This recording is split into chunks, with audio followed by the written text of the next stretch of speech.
Hello everybody, this is a reading for March 4th, 2025. It's a Tuesday, and we're going to do a little reading. I asked for 2 cards.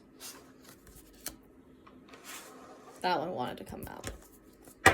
I saw some blue on it, but I don't know what card it is yet. Also, fun fact, I use my sad lamp as my lighting source for when it's too dark outside to have proper lighting. Fun fact of it. Okay, then.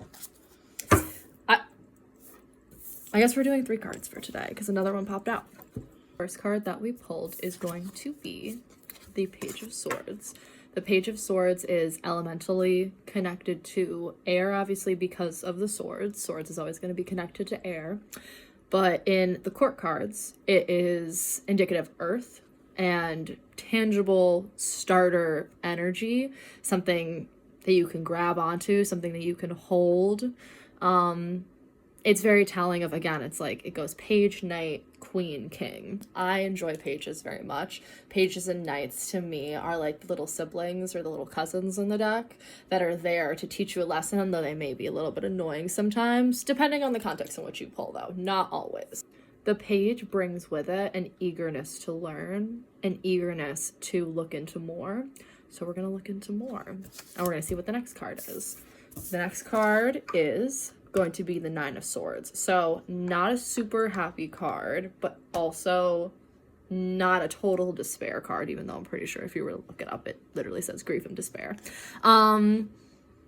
I will say that I pulled this card yesterday for a friend, and it's very indicative of what I've been hearing a lot of people saying that they're kind of going through, which is just kind of this loneliness that people are feeling.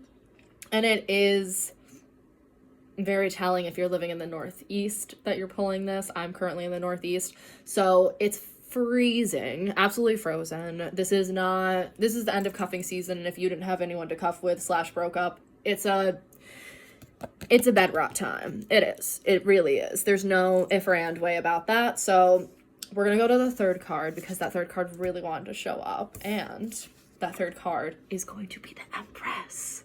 Empress signifies a very specific energy of receiving rather than taking action. If you want to think about the polar opposite of that, which is the Emperor, which is all action, to an extent. He's still sitting on a throne completely covered in armor, so there's only so much movement he could make. But this is the opposite end of this. This is the receiving end. So what is it that you're looking to receive? What is it that you're looking with these 2 cards together? I think, one, they just look so cut together. I would say it's also what are you looking to learn creatively, because the number 3 is connected to creativity. So what are your creative endeavors? What are you looking at doing or getting into? Nine of Swords. It's getting a little bleak.